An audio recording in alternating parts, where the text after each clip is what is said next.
नमस्कार। ब्रेक के बाद खबरों में एक बार फिर से आपका स्वागत है। मैं हूं हिम्मत और खबरों की शुरुआत करते हैं चाईबासा से।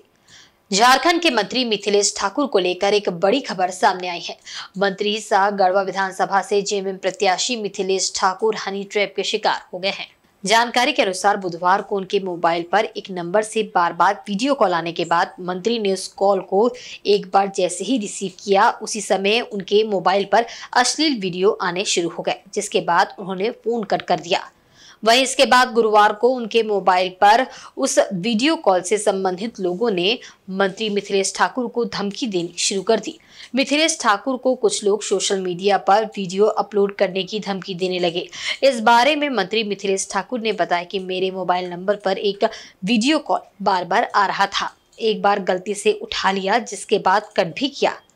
अब मुझे इस वीडियो से संबंधित धमकी आ रहे हैं। इसकी शिकायत थाने में मैं दर्ज कराऊंगा। ये चुनाव के दौरान विपक्षी लोगों की चाल हो सकती है। पुलिस इसकी गहनता से जांच करे। वहीं इन सब के बीच झारखंड के गढ़वा जिले में पहुंचे असम के मुख्यमंत्री हिमंता बिस्वा शर्मा ने मिथिलेश ठाकुर पर हमला बोलते हुए कहा कि बालू आज सोना से महंगा हो गया है। झारखंड में पानी को लेकर भी हजारों करोड़ रुपए का घोटाला किया गया है। इधर मिथिलेश ठाकुर ने भी असम सीएम हिमंता बिस्वा शर्मा का जवाब देते हुए कहा कि असम के सीएम को असम की जनता ढूंढ रही है। विपक्षियों की साजिश है, इनके पास और कोई मुद्दा नहीं रह गया है। ये इसी तरह से हर तरह का अब चरित्र हनन पर भी ये लोग उतर आए हैं। हमारे विपक्ष के साथी, हम किसी पर आरोप नहीं लगा रहे हैं, लेकिन वैसे घटिया जो साजिशें हैं उससे हम लोग डरने वाले नहीं। हमने जैसे ही ये बात सामने आई, मैंने पुलिस अधीक्षक महोदय को अवगत कराया। सारा मैंने जो आया व्हाट्सएप वो सारी चीज़ें भेजकर तुरंत मैंने FIR कराया है और कड़ी से कड़ी जांच में पूरी तरह से सूक्ष्मता से जांच करके और जो लोग इसके पीछे हैं उनका चेहरा उजागर करने का मैंने प्रयास। शर्मा जी बड़े राजनीतिज्ञ हैं और एक राज्य के मुख्यमंत्री हैं और अपने राज्य को उन्होंने अनाथ कर दिया है। आज राज्य की जनता खोज रही है कि हमारे मुख्यमंत्री कहाँ गए, और उसी तरह से जिस तरह से उनके राज्य की जनता आज उन्हें खोज रही है, 23 तारीख के बाद झारखंड की जनता खोजेगी हिमंता बिस्वा शर्मा कहाँ है। उनका कहीं से भी कोई पूरी तरह से कहें तो हम लोग वैसे लोगों के बयान पर किसी तरह का कोई भी हम लोग ध्यान नहीं देते हैं। और आप देखेंगे कि जब चुनाव के परिणाम आएंगे तो ये चारों खाने चित हो जाएंगे। भाजपा प्रदेश अध्यक्ष बाबूलाल मरांडी ने रांची के कांके विधानसभा क्षेत्र के पिठौरिया मंडल में विधानसभा चुनावी कार्यालय का उद्घाटन किया। इस अवसर पर केंद्रीय रक्षा राज्य मंत्री संजय सेठ, निवर्तमान विधायक समरीलाल, कांके भाजपा प्रत्याशी जीतू चरण राम सहित कई पदाधिकारीगण उपस्थित थे। प्रदेश अध्यक्ष ने कहा कि भाजपा की कल्याणकारी योजनाओं और प्रधानमंत्री नरेंद्र मोदी के मार्गदर्शन में पूरे प्रदेश में भाजपा की लहर है। आपको बता दें कि झारखंड विधानसभा चुनाव 2024 में भाजपा ने कांके विधानसभा क्षेत्र से जीतू चरण राम को प्रत्याशी बनाया है। ये सीट अनुसूचित जाति के लिए सुरक्षित है। वहीं कांग्रेस ने कांके सीट से सुरेश कुमार बैठा को चुनावी मैदान में उतारा है।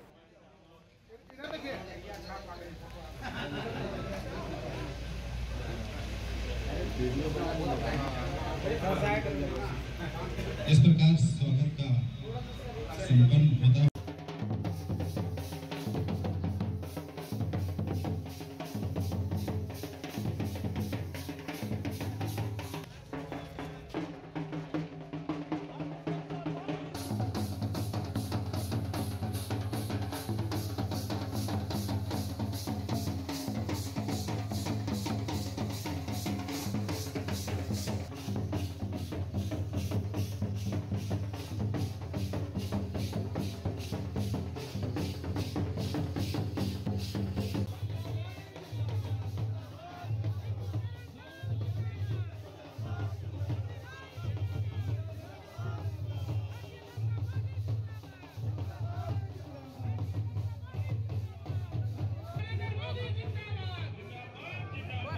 और बिचौलियों के हाथों में झारखंड को इन्होंने पूरी तरह से गिरवी रख दिया है।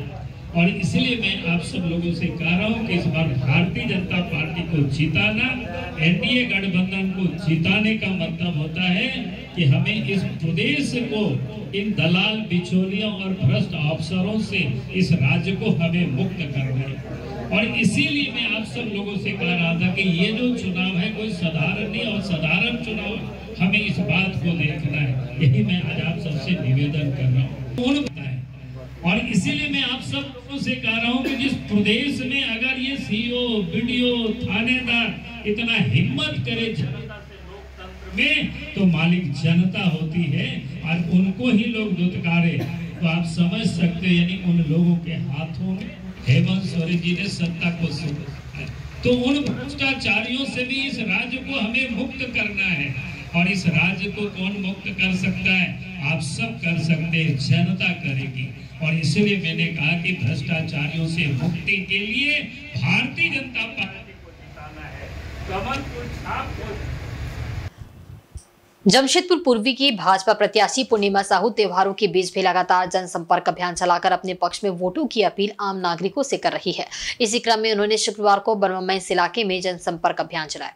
पूर्णिमा साहू गली गली घूमकर तमाम नागरिकों के घर घर जाकर उनसे वोट की अपील कर रही है। उन्होंने कहा कि क्षेत्र में कई एक ऐसी योजनाएं हैं जो अधूरी है, जिसे पूर्ण करना उनका लक्ष्य है। कहा कि महिलाएं जैसे घर संभाल सकती है, वैसे ही अपने क्षेत्र, राज्य और देश भी संभाल सकती है। फिलहाल जनता का अपार प्रेम उन्हें मिल रहा है और इसी आशीर्वाद को लेकर वे आगे बढ़ेंगी।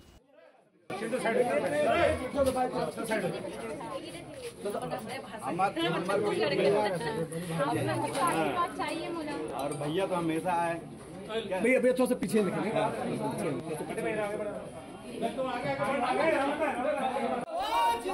नरेंद्र मोदी जिंदाबाद, जिंदाबाद, जिंदाबाद। पूर्णिमा साहू जिंदाबाद, जिंदाबाद, जिंदाबाद, जिंदाबाद, जिंदाबाद।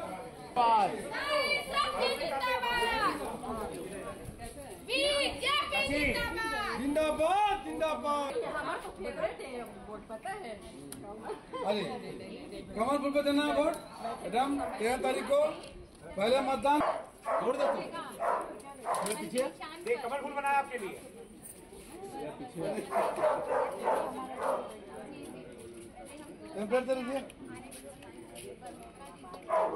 देखिए हमारी जो जमशेदपुर पूर्वी की देवतुल्य जनता है, उनका जन समर्थन मुझे मिल रहा है, उनका आशीर्वाद मैं प्राप्त कर रही हूँ। और मेरा मानना है कि उनके आशीर्वाद से बड़ा मेरे लिए कोई पूंजी नहीं है। ये मुझे सालों साल चलेगा। अगर ये मुझे एक बार मौका देते हैं तो भी मैं इनका आशीर्वाद सदैव लेते रहूंगी। इनकी जो समस्याएं मेरे सामने आ रही हैं, ये अपनी समस्याएं मुझसे बता रहे हैं। मैंने उन्हें आश्वासन दिया है कि अगर वो मुझे चुनते हैं तो मैं इनकी समस्याओं का निराकरण पूर्णतः से करूंगी। देखिए हमारी जनता भी हमारा परिवार ही होता है। जिस तरह अगर महिलाएं परिवार संभाल सकती है तो वो अपनी समाज को, अपने राष्ट्र को, अपने देश को, अपने क्षेत्र को भी संभाल सकती है। ये विश्वास सभी जाति के वर्ग, सभी वर्ग के, सभी जाति के, सभी धर्म के लोगों को ये करना होगा। वो महिला है, महिला शक्ति कुछ भी कर सकती है। हमारी महिलाएं किसी भी क्षेत्र में कमजोर नहीं है, समृद्ध है।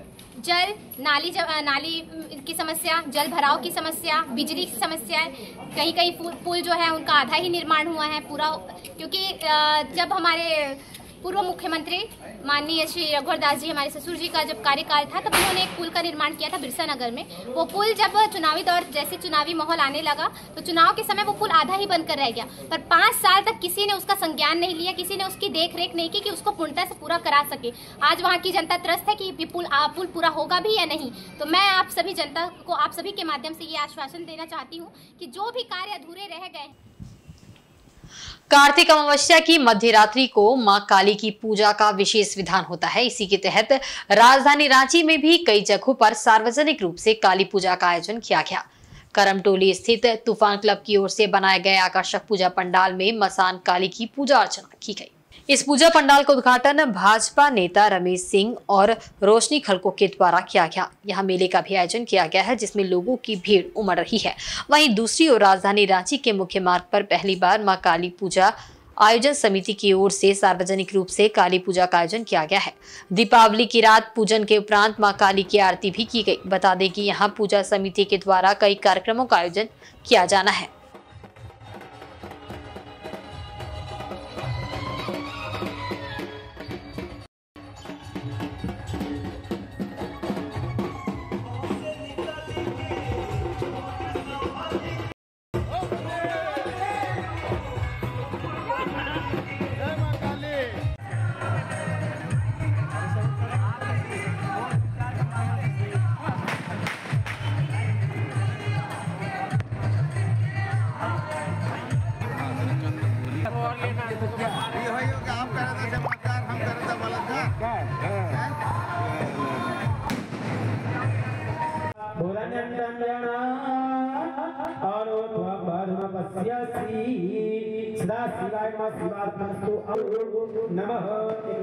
चढ़ा दीजिए।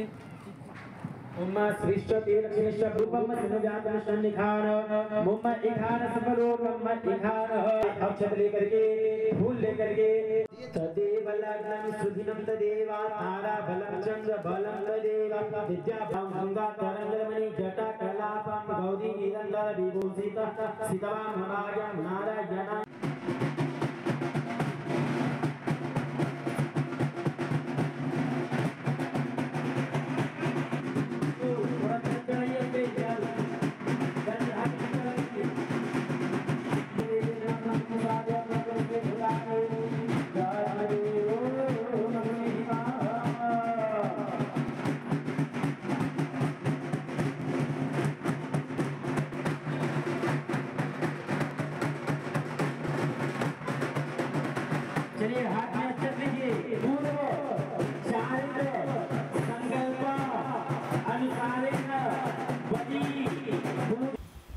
जमशेदपुर के घाटशिला अनुमंडल स्थित विभिन्न काली मंदिरों में मां काली की पूजा धूमधाम से मनाई गई। इसी क्रम में मुसाबन स्थित मेड़िया शमशान काली मंदिर में नवारुण संघ द्वारा काली पूजा का आयोजन किया गया। इस मंदिर की स्थापना स्थानीय लोगों के द्वारा वर्ष 1972 में की गई थी। इस वर्ष पूजा करने के लिए भक्तों का जन सैलाब उमड़ा। हर वर्ष यहां पूजा करने अनुमंडल से श्रद्धालु पहुंचते हैं। ऐसी मान्यता है कि इस मंदिर में जो भी श्रद्धालु अपनी मनोकामना रखते हैं उनकी कामना अवश्य पूरी होती है। इस मौके पर इंडिया गठबंधन के घाटशिला विधानसभा क्षेत्र के झामुमो प्रत्याशी रामदास सोरेन पार्टी के कार्यकर्ताओं के साथ उपस्थित थे। उन्होंने मां काली की पूजा अर्चना कर क्षेत्र की सुख समृद्धि की कामना की। रामदास सोरेन ने सभी को काली पूजा, सोहराय एवं छठ पर्व की शुभकामनाएं भी दी।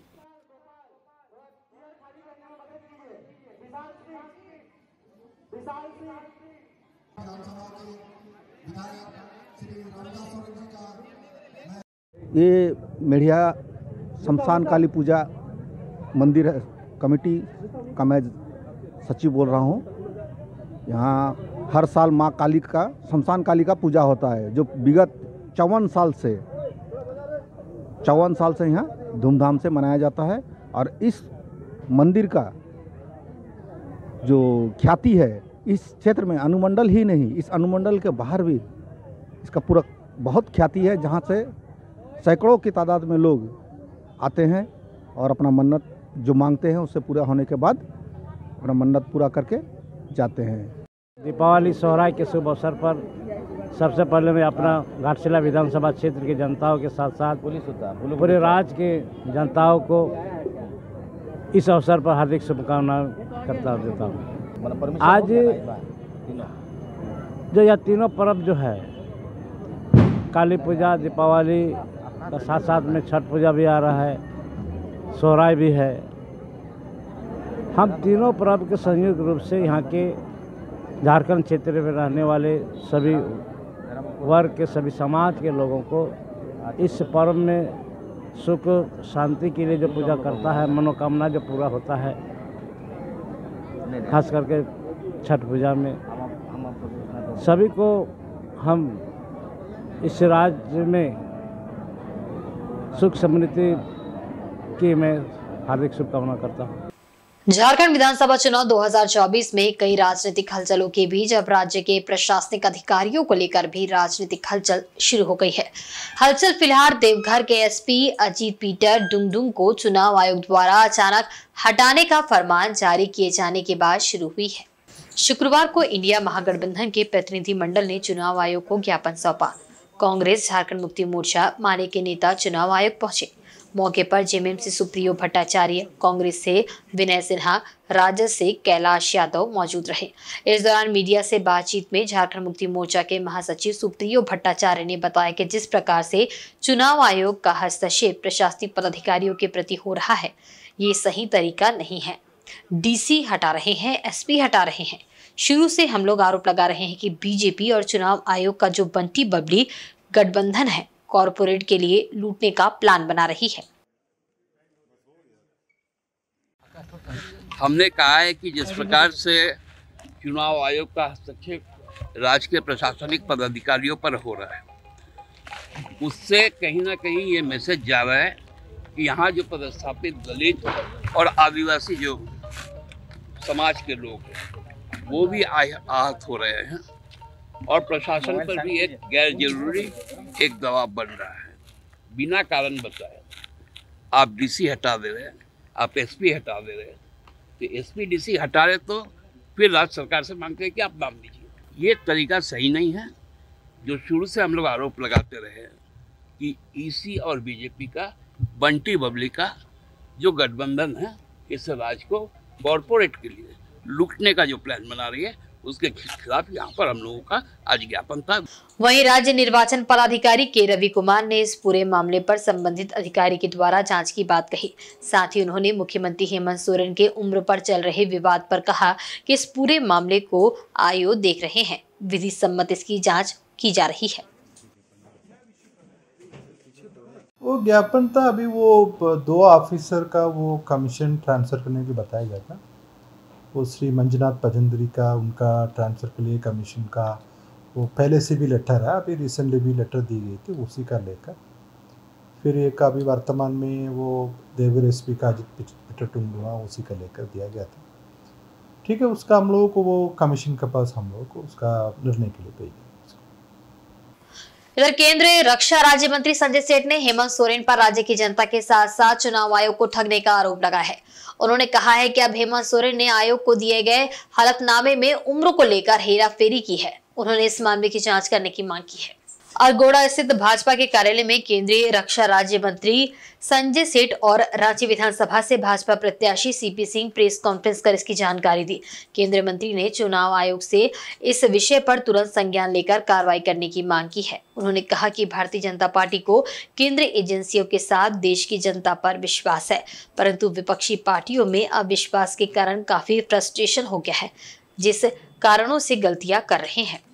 राज्य की जनता ने इन्हें नकार दिया है। अब तो ताजा उदाहरण है कि चुनाव आयोग को भी ठग लिया। यह पब्लिक प्रॉपर्टी हो जाती है। हम जो नॉमिनेशन पेपर में डिक्लेरेशन देते हैं वो पब्लिक प्रॉपर्टी हो जाती है। आप नेट में आप चेक कर सकते हैं। अब तो चुनाव आयोग को संज्ञान लेना चाहिए कि 2019 में उन्होंने फ्रॉड किया, कि 2024 में फ्रॉड किया। चुनाव आयोग को तुरंत इस पर संज्ञान लेकर कार्रवाई करनी। एक संवैधानिक पद पर बैठा हुआ, this is not human error. और तभी भारतीय जनता पार्टी, क्योंकि हम तो चुनाव पे विश्वास है, हमको संविधान पे विश्वास है, हमको ईडी पे विश्वास है, हमको सीबीआई पे विश्वास है, हमको इनकम टैक्स पे विश्वास है, हमको देश की जनता पे विश्वास है, देश की सेना पे विश्वास है, हमको तो सब पे विश्वास है। अविश्वास तो करने वाले वो लोग हैं। वहीं रांची विधानसभा क्षेत्र से 6 बार के विधायक रहे भाजपा प्रत्याशी सीपी सिंह ने कहा कि 13 नवंबर को होने वाले मतदान में रांची की जनता अपने पूरे परिवार के साथ कमल के बटन को दबाने के लिए उत्साहित है। उन्होंने सभी से आग्रह किया कि वे मतदान करने अवश्य जाएं। दिन बुधवार को पूरे परिवार के साथ कमल फूल का बटन दबाने के लिए उत्साहित हैं। मैं पदयात्रा भी कर रहा हूं, बैठ के भी कर रहा हूं। मैं एक ही आग्रह कर रहा हूं कि अपना वोट देने जाएं, पूरे परिवार के साथ जाएं। एक भी वोट घर में न बच जाए। यदि घर में बच गया, किसी कारण पर नहीं गया, तो वोट बर्बाद हो जाएगी, इसकी फिर कीमत नहीं रहेगी। मैं चुनौती देता हूँ, रांची के अंदर जिस गली में जाएंगे आप, सीपी सिंह का बोर्ड आपको नजर आएगा। हाँ, अभी मैंने बालू के चलते, बालू उपलब्ध नहीं रहने के चलते, बालू ब्लैक होने के कारण लगभग 145 योजनाएं बालू उपलब्ध नहीं रहने के कारण कार्य प्रारंभ नहीं हो सका है। दिवाली पर सरायकेला एवं जमशेदपुर शहर के आसपास लगभग सभी इलाकों में तय मानक से अधिक ध्वनि प्रदूषण रिकॉर्ड किया गया है। झारखंड पॉल्यूशन कंट्रोल बोर्ड ने दीपावली की रात शहर के सभी प्रमुख स्थानों पर ध्वनि प्रदूषण स्तर की मॉनिटरिंग की है। इसमें पाया गया है कि पिछले साल की अपेक्षा शहर में दीपावली के दौरान ध्वनि प्रदूषण का स्तर बढ़ा हुआ मिला है। प्रदूषण नियंत्रण बोर्ड के कर्मचारियों ने बताया कि आदित्यपुर एवं जमशेदपुर में ध्वनि प्रदूषण मापक यंत्र से ध्वनि प्रदूषण रिकॉर्ड किया गया है, जिसमें मुख्य रूप से आदित्यपुर, एस टाइप चौक, इंदिरा चौक, पान दुकान, गोपाल मैदान बिष्टुपुर, TMH अस्पताल बिष्टुपुर, सांची गोल चक्कर और न्यू कोट सांची के पास ध्वनि प्रदूषण स्तर नापा गया है। प्रदूषण पार्षद के कर्मचारियों ने बताया कि स्पॉट डाटा के मुताबिक ध्वनि प्रदूषण का लेवल काफी बढ़ा हुआ है। झारखंड पॉल्यूशन बोर्ड द्वारा दीपावली पर्व में रात 8 बजे से लेकर 10 बजे तक केवल 2 घंटे तक आतिशबाजी की छूट दी गई थी। हालांकि शहर के लगभग सभी क्षेत्रों में इस नियम की अनदेखी कर देर रात तक आतिशबाजी की गई है, जो कि नियम के विरुद्ध था। पिछले साल के बनिस्पत 9 बजे से पहले कम था, लेकिन अभी ज्यादा हो गया है। अच्छा, 9 बजे के बाद हाँ का लिया है। एस टाइप चौक, इंदिरा चौक, पान, Gopal Maidan Bistupur, TMH, new court Sanchi और सांची गोल चक्कर। तो सब जगह क्या पाया अभी तक? अभी तो स्पॉट डाटा है, फंडी कंपाइल करने के बाद मालूम चलेगा। विधानसभा चुनाव में अब तक राज्य भर में आदर्श आचार संहिता के उल्लंघन के कुल 24 मामलों में प्राथमिकी दर्ज की गई है। रांची में आयोजित संवाददाता सम्मेलन में मुख्य निर्वाचन पदाधिकारी के रवि कुमार ने इसकी जानकारी दी। उन्होंने बताया कि गढ़वा जिले में सबसे ज्यादा 12 मामले दर्ज किए गए हैं। वहीं सरायकेला, धनबाद, पूर्वी सिंहभूम, देवघर, जामताड़ा और हजारीबाग में 1-1 मामले और सिमडेगा, रामगढ़ व रांची में 2-2 मामले दर्ज किए गए हैं। मुख्य निर्वाचन पदाधिकारी ने बताया कि बीते कल तक की रिपोर्ट के अनुसार 135 करोड़ रुपए का सीजर किया गया है। अभी तक MCC वायलेशन में हम लोग का झारखंड में 24 केसेस अभी तक फाइल हुई। मैं जिला वाइज डेटा भी आपके पास शेयर कर दे रहा। सरायकेला में 1, रांची में 2, सिमडेगा में 2, धनबाद में 1, रामगढ़ में 2, ईस्ट सिंहभूम में 1, देवघर में 1, गढ़वा में 12, जामताड़ा में 1, हजारीबाग में 1। टोटल 24 केसेस है। हम लोग का एनफोर्समेंट एक्टिविटीज़ है वो विच कैन इन्फ्लुएंस इलेक्शन का प्रभावित करने वाला आइटम है, कैश है, लिक्योर है, ड्रग्स है, फ्रीबीज आइटम है, उसका कल तक सीजर है। अभी 135 करोड़ अभी तक सीजर हुई। तो बाकी अभी और सेंटरिंग की जा रही है। बाकी बॉर्डरिंग स्टेट है वो भी मिरर चेक पोस्ट लगा रहा है, उसी आधार पर हम लोग और सेंटरिंग करवा रहे हैं। कोई भी इसका इलेक्शन के इन्फ्लुएंस नहीं कर सकते। और आज के बुलेटिन में बस इतना ही। कल फिर हाजिर होंगे कुछ नई खबरों के साथ। तब तक देखते रहें झारखंड न्यूज। नमस्कार।